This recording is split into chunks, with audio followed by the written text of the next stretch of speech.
Slow today. Okay. Bismillahirrahmanirrahim. अच्छा जी, today now we are going to discuss combination of graph. Uh,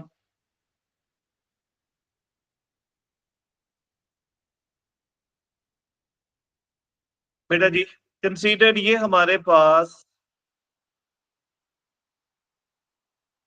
distance time graph. अच्छा, how would you know कि ये distance time graph है, displacement time graph नहीं? Sir इसकी negative axis draw नहीं हुई होगी. Very right. डिस्प्लेसमेंट पॉजिटिव भी होता है और नेगेटिव भी होता है. अच्छा जी, अगर हमारे पास डिस्टेंस टाइम ग्राफ ये है, कर्व जा रहा है, what does that mean? Speeding wait a minute, करिए. पहले मुझे बताएं डिस्टेंस टाइम ग्राफ में ग्रेडियंट क्या होता है? कैसे बताएं? डिस्टेंस को टाइम पे डिवाइड करके, तो अब जो भी इंफॉर्मेशन होगी वो स्पीड के बारे में होगी. तो ये कर्व अब क्या बता रहा है? Increasing gradient. Increasing speed. क्यों? जो इसका ग्रेडियंट है, स्टीपनेस क्या है, वो इंक्रीज करती जा रही. राइट. अच्छा जी, इज इट क्लियर? ओके. अच्छा जी, अगर ग्राफ आपका ये है, क्या रिप्रेजेंट कर रहे हैं? Decreasing speed. राइट. डिसेलरेशन हो रही. क्लियर? अच्छा जी, अगर ग्राफ स्ट्रेट लाइन है, ना इंक्रीज हो रही कांस्टेंट है ना स्पीड. कांस्टेंट, यानी जीरो एक्सेलरेशन, यूनिफॉर्म स्पीड. अच्छा, एक यूनिफॉर्म स्पीड ये है और एक यूनिफॉर्म स्पीड ये है, दोनों में फर्क क्या है? एक स्पीड ज्यादा एक स्पीड कम है. ये फास्टर. राइट. तो स्ट्रेट लाइन का मतलब यूनिफॉर्म स्पीड है, ये फास्टर उसके मुकाबले में. और what do you think by even slower? ये इन तीनों में से सबसे स्लोअर. यानी स्टीपनेस जितनी ज्यादा होगी, स्पीड उतनी ज्यादा. अच्छा जी, अगर graph is a straight line like that, rest. Rest पर. Very right. क्लियर? ओके. अच्छा जी, अब अगर ग्राफ एक स्ट्रेट कर्व लाइन है और फिर स्ट्रेट हो जाए, तो यहां स्पीड इंक्रीज हो रही थी और अब वो यूनिफॉर्म कांस्टेंट. स्पीड. क्लियर? अच्छा, अगर आपका जो ग्राफ है वो ये, दो पार्ट कर लेते हैं यहां तक. पहले कर्व डाउन का मतलब स्पीड क्या हो रही थी, और स्ट्रेट लाइन का मतलब आगे. बेटा मेरे ख्याल में इसमें जितनी वैरायटीज थी हमने समहाउ कर ली. ये तो डिस्टेंस ग्राफ. अगर हमने डिस्प्ले टाइम का ग्राफ ड्रॉ करना है, तो क्या डिफरेंस होएगा कि डिस्प्लेसमेंट टाइम ग्राफ में we will be having negative side as well. एक और फर्क, डिस्टेंस टाइम ग्राफ में कोई भी ग्राफ नीचे नहीं आता, उस पर हमने नीचे वाली कोई लाइन ड्रॉ नहीं की. डिस्प्लेसमेंट टाइम ग्राफ में आ सकता है.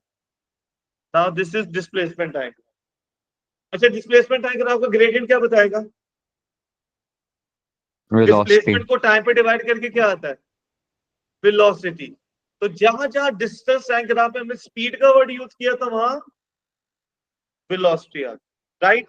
यानी इसमें जो कर्व अप है, ये रिप्रेजेंट करेगा इंक्रीजिंग वेलोसिटी. अच्छा, वेलोसिटी. सब कुछ सेम है उसी की तरह जैसे हमने वो किया. थोड़ा सा फर्क है. वो क्या है कि लेट से एक ग्राफ हमारे पास ये है और एक ग्राफ हमारे पास ये है. इन दोनों में क्या डिफरेंस हो? ये कर्व डाउन है ना, ये रिप्रेजेंट कर रहा है कि वेलोसिटी डिक्रीज हो। What about this one? ये भी इसमें रिप्रेजेंट कर रहा है स्टीपनेस क्या हो रही है? कि स्टीपनेस इंक्रीज इसमें हो रही है लेकिन स्टीपनेस क्या हो नेगेटिव रही है? में इंक्रीज हो रही है। तो ये इंक्रीजिंग लेकिन वेलोसिटी है, नेगेटिव है। लेकिन इसका ग्रेडियंट नेगेटिव है। पॉजिटिव और नेगेटिव क्या बताते हैं? डायरेक्शन। तो डायरेक्शन। मतलब ये increasing speed backward, it is accelerating in opposite direction. ये किधर जा रहा है बेटा? ये एक्सलरेट कर रहा है backwards. In other words, speed जो सी है वो वेलोसिटी इंक्रीज कर रही है in opposite direction, backward, as compare to the other one. Will you remember? Okay, अच्छा बेटा जी, तो what does this tell? Increasing velocity. And what this will be telling?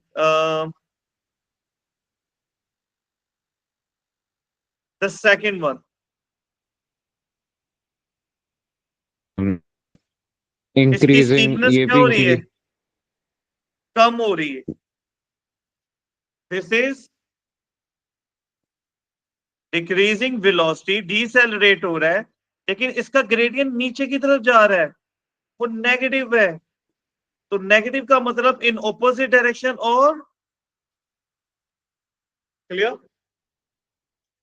अच्छा जी, इन डिस्टेंस टाइम ग्राफ में, displacement time graph में हमने area under the graph discuss नहीं किया, क्यों? कोई क्वांटिटी हमें नहीं मिलती डिस्प्लेसमेंट टाइम को मल्टीप्लाई करके या डिस्टेंस को। एरिया कब लेते हैं? जब हम देखते हैं उन दोनों को मल्टीप्लाई करके क्या, तो डिस्टेंस को टाइम से डिवाइड करके तो स्पीड आती है, डिस्टेंस को टाइम से मल्टीप्लाई करके नहीं। डिस्प्लेसमेंट को भी टाइम से मल्टीप्लाई करके कोई क्वांटिटी नहीं है, इसलिए हम उनको डिस्कस नहीं करते। अच्छा, नाउ कंसीडरिंग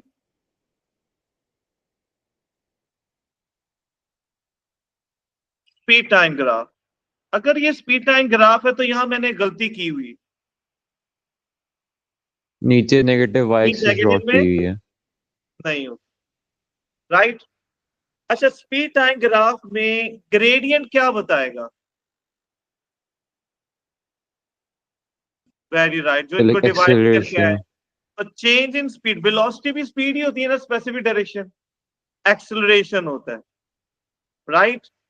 तो इसमें जो ग्रेडियंट के बारे में जो कुछ कहेंगे वो अब, जैसे डिस्टेंस टाइम ग्राफ में कर्व अप इंक्रीजिंग स्पीड था ना, इसमें curve up will be increasing acceleration. जो जो वो स्पीड के बारे में बता रहे थे, किसके बारे में बताएंगे? एक्सेलरेशन की। So this is representing, accelerate कर रहा है लेकिन ये एक्सेलरेशन क्या हो रहा है? इंक्रीज हो रहा है, कांस्टेंट नहीं है। अच्छा, कर्व डाउन क्या रिप्रेजेंट करेगा? स्पीड इंक्रीज हो रही है, this is decreasing acceleration, steepness कम हो रही है। अच्छा, चलो अब आपने उसने ये दो समझ आ गए। चलो फिर अगले वाले दो ना आपने ट्राई करना है। एक ग्राफ ये, और एक ग्राफ ये। असलैन ऑरेंज वाला क्या रिप्रेजेंट कर रहा होगा बेटा?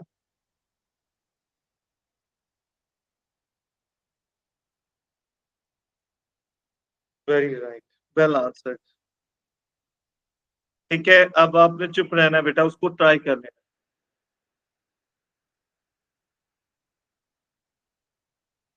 Increasing deceleration. अच्छा, ये क्या रिप्रेजेंट कर रहा है? This is decreasing deceleration, very well answered. कैसे पता चला? स्टीपनेस, और क्योंकि वेलोसिटी स्पीड डिक्रीज हो रही है, जब स्पीड डिक्रीज हो रही हो तो दिस इज डिसेलरेशन। तो पता चल जाता फिर अभी। ठीक है, अच्छा मुझे ये बताएं कि ये सलमान बताएंगे क्या है कांस्टेंट एक्सेलरेशन। अली आप बताओ ये क्या होगा? अली बताएंगे। वेरी राइट, ये यूनिफॉर्म एक्सेलरेशन था, this is uniform deceleration. Very well answered. अच्छा मुझे ये बताएं, स्पीड टाइम ग्राफ में एरिया अंडर द ग्राफ क्या बताएगा? डिस्टेंस, कैसे पता हमें? क्योंकि स्पीड और टाइम को मल्टीप्लाई करके अयान क्वांटिटी खान, आती है। क्योंकि इन दोनों को मल्टीप्लाई करके क्या आ रहा है?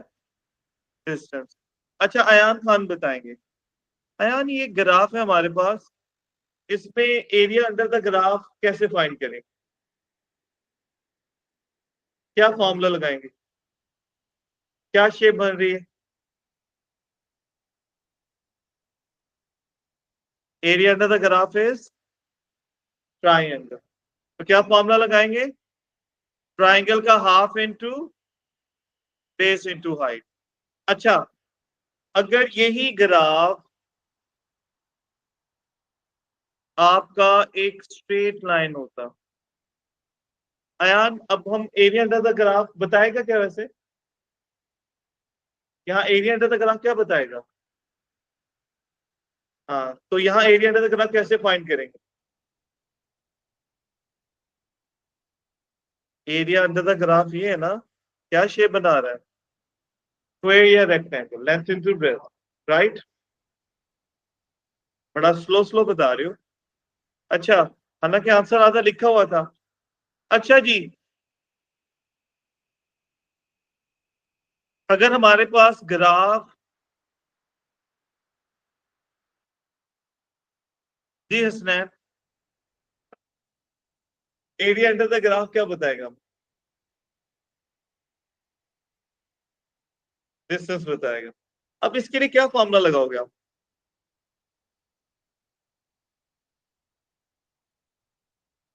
ओके, हमारे पास ये टोटल एरिया रिक्वायर्ड है, तो हमारे पास दो ऑप्शन है, एक रेक्टेंगल, दो से ज्यादा ऑप्शन है, एक ट्रिपेजियम, या ये कर सकते हैं कि एक हम रेक्टेंगल बनाते हैं और एक ट्रायंगल।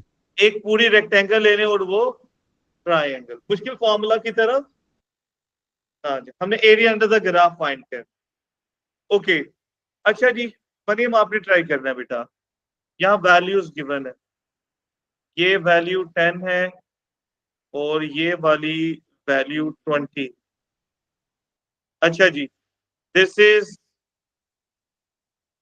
Time 20 seconds, 10, 20, 30। बेटा ये मुझे एरिया अंडर द ग्राफ आपने बताना है, क्या मेथड करोगे, क्या यूज करोगे? चॉइस आपके पास ओपन है।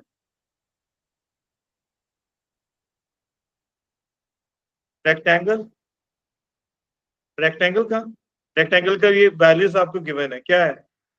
इसकी लेंथ कितनी है और हाइट? क्या बात, 300 हो जाएगा बेटा। अच्छा अब इस ट्राइंगल के लिए लगाएंगे, क्या फॉर्मूला होता है? हाफ, बेस कितनी है? 20 से 30, और हाइट उसकी 10 से 20, 10। 100 को 2 पर डिवाइड कर देंगे 50, तो 350 हो, राइट? ओके अच्छा बेटा जी, अब ना एक बात, अब अगर हम वेलोसिटी टाइम ग्राफ में से कन्वर्ट करना चाहते हैं, तो हमने क्या चीज ऐड कर देनी है कि velocity can be negative as well. अच्छा मुझे ये बताएं, अगर वेलोसिटी टाइम ग्राफ है तो ग्रेडियंट क्या बताएगा आपको? एक्सेलरेशन बताएगा। इसमें भी ग्रेडियंट एक्सेलरेशन बताएगा, इसलिए कर्व वाला जो और स्ट्रेट लाइन ग्रेडियंट है वो सारी इंफॉर्मेशन स्पीड टाइम। बस एक डिफरेंस है कि वेलोसिटी टाइम ग्राफ में जो एरिया अंडर द ग्राफ है, एरो मींस वेलोसिटी, वो डिस्टेंस नहीं बताएगा बल्कि क्या बताएगा? डिस्प्लेसमेंट। Displacement, right? अच्छा उसमें फर्क क्या होगा कि ये जो ग्राफ है can also be in negative. तो जब हमें एरिया अंडर द ग्राफ लेना होता है ना, तो पॉजिटिव साइड में तो एरिया अंडर द ग्राफ लेते हैं, लेकिन जब नेगेटिव साइड पे चले जाते हैं तो area above the graph. Above the graph लें। क्लियर? अच्छा इसकी एग्जांपल नोट कर लें, चलें इसको कर लेते हैं ऐसे। This is 40 time second.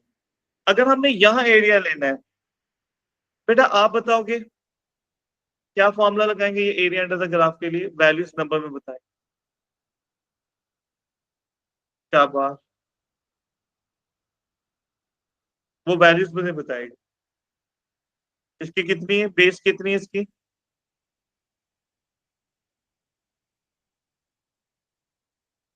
Very right, शाबाश।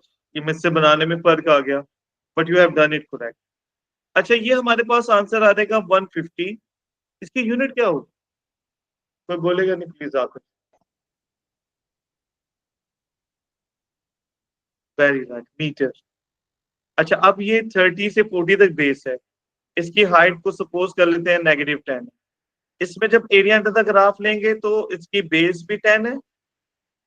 30 से 40 बेस हमने लिए, हाइट -10 -50। अच्छा, ये प्लस एक पॉजिटिव आंसर है, एक नेगेटिव है। पॉजिटिव और नेगेटिव क्या बता रहे हैं?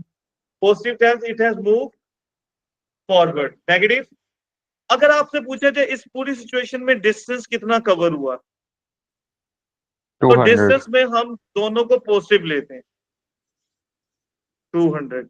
लेकिन पूछेगा कि अगर इसी सिचुएशन में नेट डिस्प्लेसमेंट कितना हुआ, 100। तो जो इसमें इसमें sign matter, displacement vector quantity में प्लस और माइनस मैटर करता है, तो उसमें हम -50 लेंगे।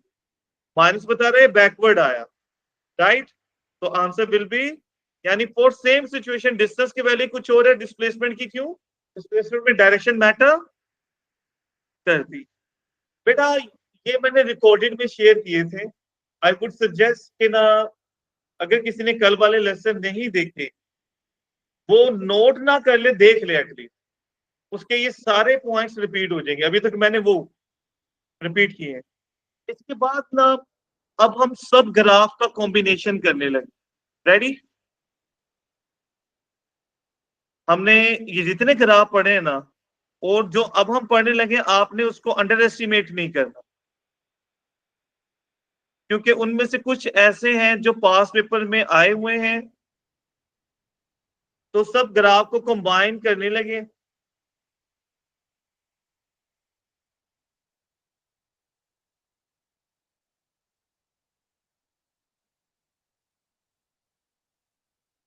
ये देखिएगा बेटा, ये ना, अभी हमने 4 ग्राफ पढ़े हैं ना, हम उन चारों को कंबाइन करने लगे। ये जो चारों ग्राफ है, ये you have to pay attention. ये एक सिचुएशन ही के 4 ग्राफ है। सिचुएशन ये है बेटा, आप एक बॉल को वर्टिकली ऊपर फेंकते हो। अब वो हमेशा ऊपर तो नहीं जाती रहेगी, रुकेगी, फिर नीचे आएगी, बाउंस करेगी, फिर जाएगी, लेकिन अब हाइट उसकी पहले से कम, नेक्स्ट हम बाउंस और कम होता जा रहा है, फिर रुक जाएगा आस्ते आस्ते।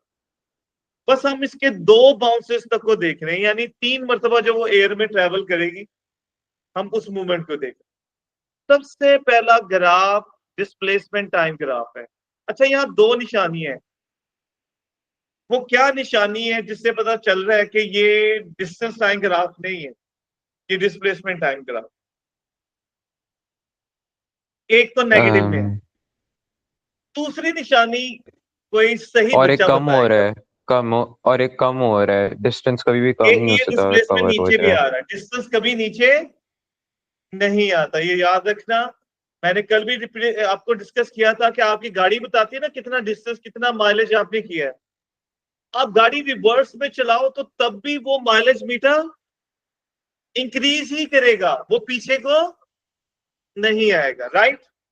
तो डिस्टेंस कभी डिक्रीज नहीं करता। इसलिए ये बात टेक्निकल है। वैसे नॉर्मली आप लोगों की इवन पास पेपर में बुक में कभी कभी गलती कर देते, लेकिन ऑर्डिनरी लेवल पे ये चल जाता है। वो इसको इन अदर वर्ड्स कर लेते हैं।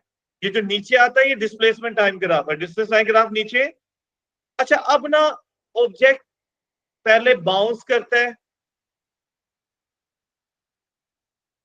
फिर दूसरा बाउंस, फिर छोटा बाउंस, तो उसका डिस्प्लेसमेंट टाइम ग्राफ देखें बाउंस की तरह। जैसे बाउंस छोटे हो रहे हैं, डिस्प्लेसमेंट टाइम ग्राफ की वो जो एम्ब्रेला सी बन रही है वो भी राइट।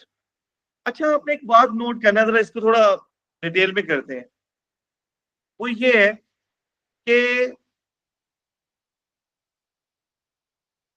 जब राइज कर रहा है ऑब्जेक्ट, तो ऊपर जाते हुए हमेशा जब भी किसी चीज को फेंके तो स्पीड क्या होती है?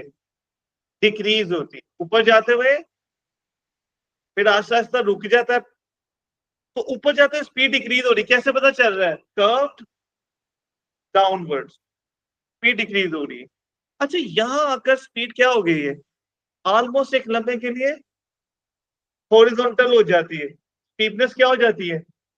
जीरो। तो ये किसको रिप्रेजेंट कर रहे हैं?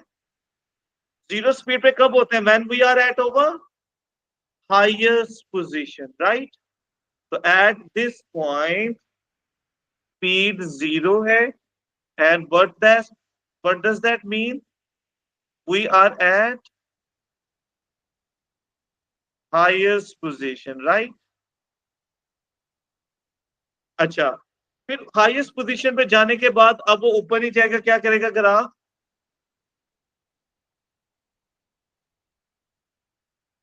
नीचे को आएगा। नीचे आते हुए स्टीपनेस इंक्रीज हो रही है, यानी स्पीड क्या हो रही है? इंक्रीज हो रही है। थोड़ी सी डिस्टर्बेंस ड्रॉ करने में। Very right, very well explain. ये क्या होता है कि डिस्प्लेसमेंट टाइम ग्राफ में it is telling about velocity, लेकिन वेलोसिटी भी स्पीड ही होती है ना, स्पेसिफिक डायरेक्शन। ओके। अच्छा बेटा जी, अब ये स्पीड इंक्रीज हो रही है, ये फॉल कर रहा है, डिस्प्लेसमेंट डिक्रीज हो रहा है, फॉल। फॉल करते हुए स्पीड क्या हो रही होती है? इंक्रीज होती है। मैं अभी थोड़ी देर पहले मैंने यही ग्राफ आप लोगों से इंडिविजुअली ड्रॉ करके पूछे थे। ये एक्सेलरेटिंग बैकवर्ड, तो पहले राइज कर रहा था, अब वो बैकवर्ड क्या होगा? फॉल कर रहा है। तो नीचे आते हुए स्पीड इंक्रीज, अब क्या वो फॉल ही करता रहेगा हमेशा? फिर जमीन पे पहुंचेगा, बाउंस करेगा, रिबाउंड करेगा, फिर राइज, लेकिन अब राइज पहले से कम कर रहा है, फिर फॉल करेगा, फिर राइज करेगा, और हर मर्तबा राइज कम हो रहा है, साथ में फॉल भी कम हो रहा है। ये ग्राफ किसका था? Displacement time graph. अगर इसी सिचुएशन का हम डिस्टेंस टाइम ग्राफ ड्रॉ करें, तो राइज वाला जैसा इसका ग्राफ था, राइज वाला, इसमें ग्राफ राइज कर रहा था, इसमें भी एग्जैक्ट वही है। लेकिन जब ग्राफ फॉल करने लग जाएगा, तो डिस्टेंस कभी नीचे नहीं आता। नीचे आते हुए स्पीड क्या हो रही होती है? इंक्रीज। तो इंक्रीजिंग स्पीड को कैसे रिप्रेजेंट करेगा? यहां स्पीड डिक्रीज हो रही है, तो इंक्रीजिंग स्पीड को डिस्टेंस टाइम ग्राफ में अभी हमने थोड़ी देर पहले कहा था, कैसे डिस्कस करते हैं? कर्व अप हो जाएगा। तो आप एक बात नोट करनी है, जैसे डिस्प्लेसमेंट टाइम ग्राफ नीचे गया ना, उसका रिफ्लेक्शन ड्रॉ कर दो ऊपर की तरफ। मैथ में रिफ्लेक्शन किया आप लोगों ने, ट्रांसफॉर्मेशन बिल्कुल फ्लिप कर दो। यानी जो एक तलवार नीचे थी, अगर हम उसे उल्टा कर दें बिल्कुल ऊपर, आपने उसका रिफ्लेक्शन ड्रॉ कर दिया। इसी तरह नेक्स्ट भी फॉल में नीचे जा रहा था, तो डिस्टेंस तो नीचे नहीं जाता, वो रिफ्लेक्ट अपवर्ड हो गया। फॉल नीचे जाने की बजाय उसका रिफ्लेक्ट अपवर्ड हो गया। क्लियर बेटा जी? तो क्या डिफरेंस है कि डिस्टेंस टाइम ग्राफ में वो नीचे की तरफ जाने की बजाय रिफ्लेक्ट, उसी की रिफ्लेक्शन ऊपर हो गई है, उसी की रिफ्लेक्शन अपवर्ड कर्व, उसी की reflection curved upward, right. Clear बेटा जी? याद रहेगा आपको? ओके। नेक्स्ट ग्राफ उसी सिचुएशन का स्पीड टाइम ग्राफ है। देखिए बेटा, जब आप ऊपर फेंक रहे हैं ना, तो स्पीड डिक्रीज का इस पर जाता है, स्पीड डिक्रीज हो रही है, इसका मतलब शुरू में स्पीड मैक्सिमम होगी, और हाईएस्ट पोजीशन पर स्पीड जीरो हो जाएगी, right. Here the speed is zero. लेकिन हाईएस्ट से जीरो तक ये स्ट्रेट क्यों आ रहा है? ऐसा भी तो आ सकता था, ऐसे भी तो आ सकता था, ये इस तरह स्ट्रेट लाइन क्यों आया? स्पीड तो डिक्रीज हो सर रही, क्योंकि दूसरा तो है हमने ही नहीं। कैसे सर पता चला एक्सलेशन कांस्टेंट? हमने बेटा आप कोई भी हाई लाइटर या हैवियर ऑब्जेक्ट को एक साथ फेंकें तो टॉम एंड जेरी में जरूर होता है कि हैवियर ऑब्जेक्ट पहले गिरता है, लेकिन रियल लाइफ में both will reach the ground at same time. हाँ, इतना हल्का ऑब्जेक्ट ना हो जिसको हवा स्लो कर दे, टिश्यू पेपर या पैदल नहीं।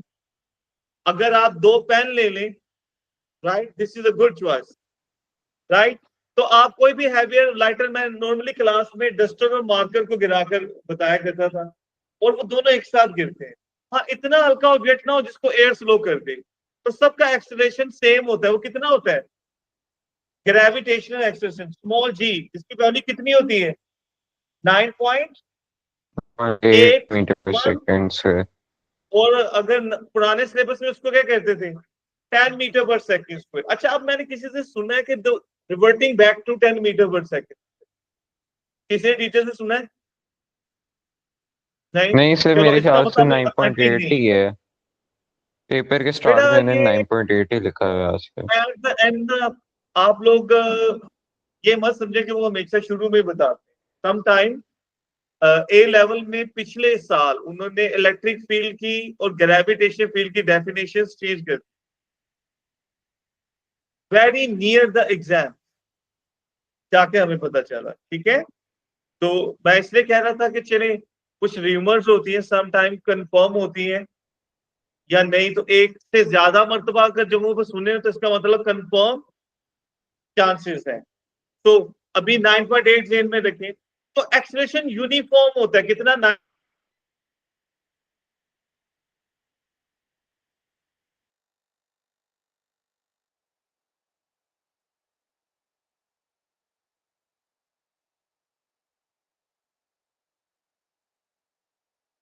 पॉइंट। तो इसलिए यूनिफॉर्म एक्सलेशन है तो इट इज गोइंग स्ट्रेट। अच्छा, अब जब यहां ये हाई पोजीशन पर है तो यहां भी ये सिंक्रोनाइज ग्राफ है। What do you mean by that? कि ये सब ग्राफ में अगर वो यहां सेम रीबाउंड कर रहा है तो चीज यहां है। भी रीबाउंड कर रहा है, यहां भी रीबाउंड कर रहा है, ये सेम सिचुएशन में सब। ठीक है, यानी एक ही सिचुएशन को हम हर पॉइंट में, जब हम एक इस पॉइंट पर होंगे लेट से, तो डाउन दिस लाइन, इस लाइन पे हम जहां जहां पहुंचेंगे the situation will be exactly same. Will you keep in mind? Okay. अच्छा, अब इधर देखें, जब ऑब्जेक्ट यहां पहुंच जाएगा हाईएस्ट पोजीशन पर, स्पीड क्या हो जाती है? 0। उसके बाद वो हाईएस्ट पोजीशन से किधर जा सकता है? F4 fall, R for rise, F4 नीचे को आकर, नीचे आते हुए स्पीड क्या होती है? इंक्रीज।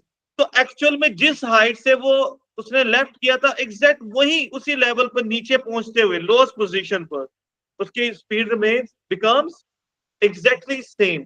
जिस स्पीड से ऊपर गया था उसी स्पीड पर नीचे वापस पहुंचेगा। अच्छा, इसमें area under the graph distance बताएगा, और एक्चुअली ये एरिया अंडर द ग्राफ बताएगा कितनी हाइट उसने राइज की है। तो जितनी हाइट राइज कर रहा है उतनी ही हाइट फॉल करता है। अब यहां वो रिबाउंड करेगा, उससे उसकी स्पीड पहले से क्या हो जाती है? तो अब वो कम स्पीड से राइज कर रहा है, लेकिन आपने नोट करना है एरिया अंडर द ग्राफ ये वाला और ये वाला, जितना राइज करता है उतना ही, लेकिन वो पहले से क्या हो रहा है? कम होता जा रहा है हर बाउंस पे। Can you remember? सबसे इंपॉर्टेंट ग्राफ समझो मैंने इसकी वजह से करवाया आज, वो है वेलोसिटी टाइम ग्राफ। उसमें एक क्या चीज डिफरेंट है कि उसमें हम पॉजिटिव स्पीड में नेगेटिव कहीं नहीं गए थे, ये पॉजिटिव में भी है। और अच्छा, पॉजिटिव और नेगेटिव क्या बताते हैं बेटा? डायरेक्शन। तो पहले हम राइज कर रहे थे, तो बेटा जब हम यहां पहुंचे we are at the highest position, highest position से पहले हम राइज कर रहे थे, उसके बाद हम नीचे आने लगे, डायरेक्शन क्या होगी? चेंज। तो वेक्टर क्वांटिटी में डायरेक्शन चेंज हो जाए तो क्या चेंज आता है? साइन चेंज हो जाता है। ये पहले पॉजिटिव लेवल पे था ना, वो नेगेटिव लेकिन will remain as it is, उसी तरह ही स्ट्रेट जाएगा। बेटा ये एग्जाम में मैंने कई दफा ये क्वेश्चन दिया है, वो आपको ग्राफ इतना देता है और कहेगा कि कंटिन्यू करें कि टिल आफ्टर यू राइज कर रहा है, अभी राइज भी पूरा नहीं किया, हाउ इट विल कंटिन्यू। तो आपने ग्राफ को आगे कंटिन्यू कहना है, और जब ये 0 पे पहुंच जाता है means it as highest position, या यहां तक राइज कर रहा था फिर फॉल करने लग जाएगा, डायरेक्शन चेंज, तो साइन चेंज पॉजिटिव टू, लेकिन line will remain the straight, उसी तरह ही लाइन जाएगी कंटिन्यूस। याद रहेगी बात, वो ही लाइन उसी तरह ही कंटिन्यू कर रही होगी जैसे हमने यहां किया। अब आपने एक बात नोट करनी, ये जो लाइन ऊपर जा रही थी ना स्पीड में, आपने उसको ही नीचे की तरफ रिफ्लेक्शन ड्रॉ कर दिया यहां। बेटा स्पीड टाइम ग्राफ ऐसे था ये, तो आपने क्या कर दिया, उसका रिफ्लेक्शन कर दिया थ्रू एक्स एक्सिस, मैथ में जैसे करते हैं। आपने वही साइड को क्या कर दिया, समझो ये वाला स्टिक को ये गिर गया नीचे इस तरह, इस तरह इसका ये वाला जो पार्ट था वो गिरकर, यानी they are interrelated very close. Will you remember, याद रहेगी ये बात? ओके अच्छा डी नेक्स्ट, ये एग्जाम में आया हुआ है, इसमें एक चीज मैं ऐड कर लूं, इफ यू अलाउ मी बेटा।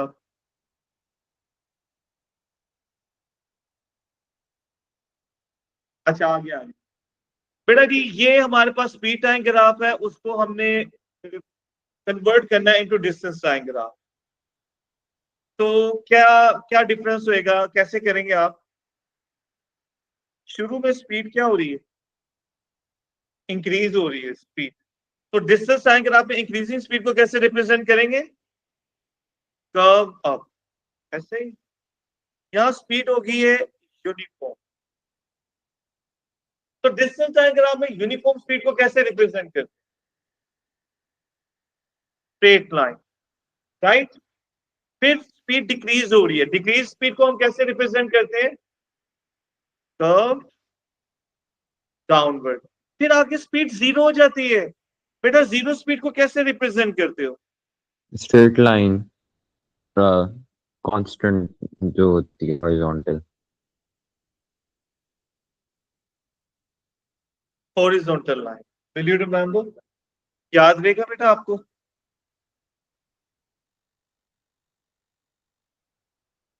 ओके अच्छा बेटा जी, अब आज का आखिरी 3-4 पॉइंट,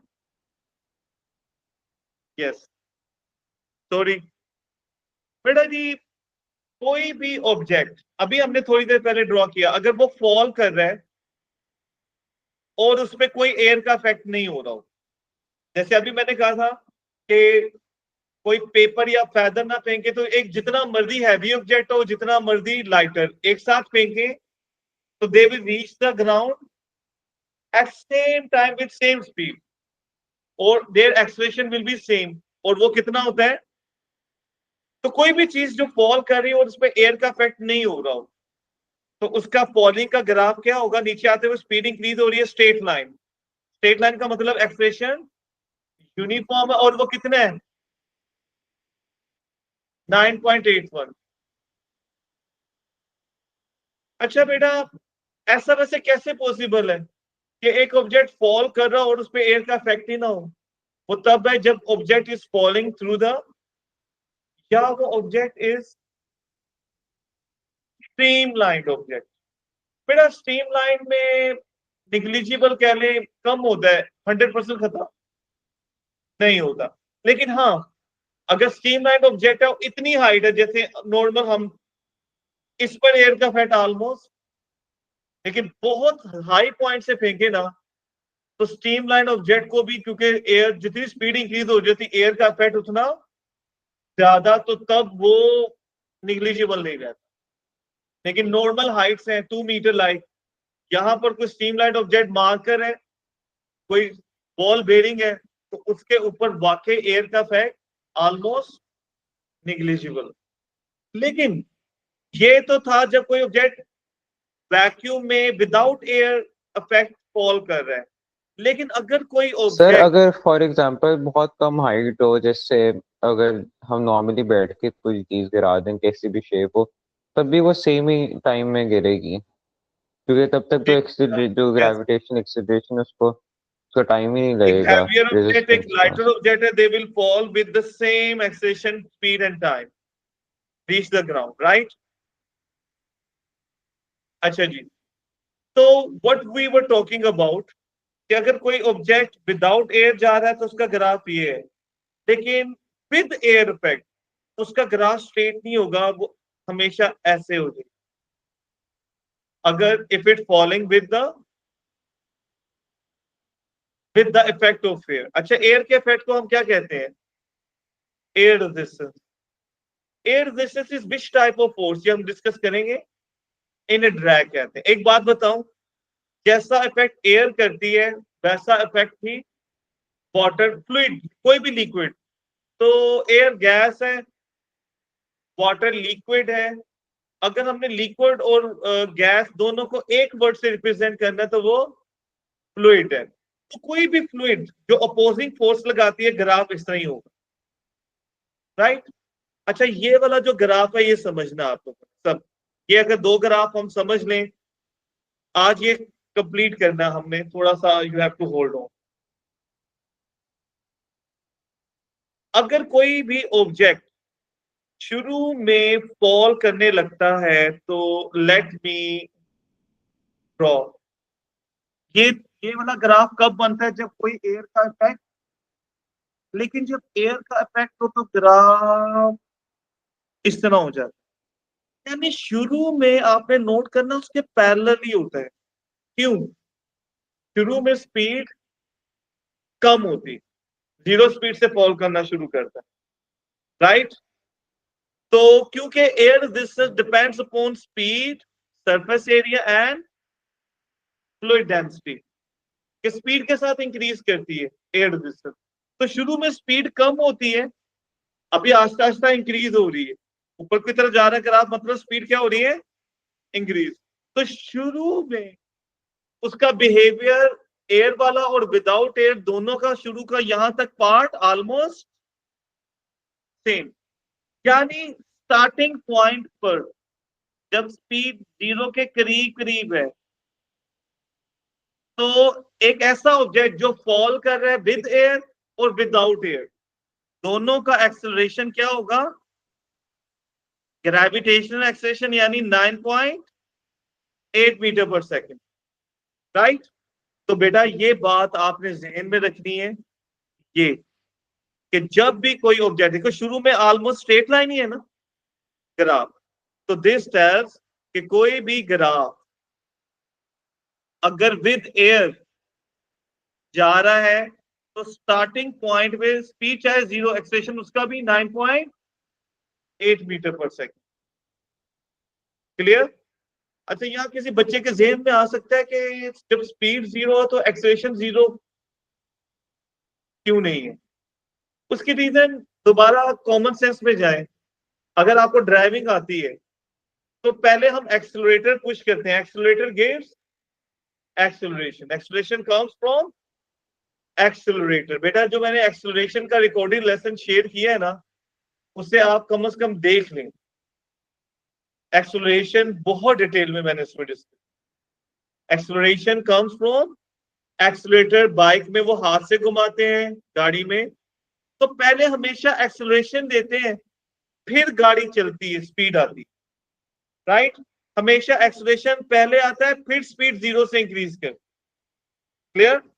गाड़ियों में तो कई दफा एक्सेलरेशन फिक्स किया होता है कि जैसे स्टार्ट होगा, अगर मैनुअल गाड़ी है तो आप गियर डालोगे तो ऑटोमेटिकली एक्सेलरेशन पहले ही गिवन होता है, जिसे कहते हैं एक्सेलरेटर की एक वैल्यू होती है, वो 1 के करीब करीब, तो स्पीड जीरो से खुद ब खुद इंक्रीज करना शुरू कर देती। लेकिन हमेशा पहले एक्सेलरेशन आता है, फिर ऑब्जेक्ट विल स्टार्ट मूविंग। तो जो जो ऑब्जेक्ट स्पीड इंक्रीज हो रही है तो एयर का इफेक्ट क्या हो रहा होता है? तो जब कोई भी ऑब्जेक्ट फॉल करे, लेट्स से कोई ऑब्जेक्ट है, शुरू में स्पीड 0 होती है, तो स्पीड ज्यों ज्यादा होती है तो हमें एयर का इफेक्ट, लेकिन जब शुरू में स्पीड 0 है तो उस वक्त एयर का फोर्स या ड्रैग क्या होता है, वो भी 0। तो वो ऑब्जेक्ट फॉल करता है सिर्फ ग्रेविटी, ग्रेविटी कहते हैं वेट, mg। लेकिन जो जो स्पीड इंक्रीज हो रही है तो हमें एयर का इफेक्ट फील होता है, जिसे ड्रैग कहते हैं, और वो हमेशा मूवमेंट के क्या होता है, ऑपोजिट। और ये अपोजिट फोर्स आने से क्या होगा, पहले तो खाली एक फोर्स थी mg, अब जब दो ऑपोजिट फोर्सेस हो जाए तो वो फोर्सेस एक दूसरे से क्या हो जाती हैं, सबट्रैक्ट। तो सबट्रैक्ट करके रिजल्ट पहले से क्या आएगा, कम। तो जब एक ही फोर्स थी ना वेट, तो रिजल्टेंट फोर्स यही वेट था, अब उसमें से कुछ क्या हो रहा है, माइनस हो रहा है। तो माइनस करने से रिजल्ट पहले से क्या हो रहा है,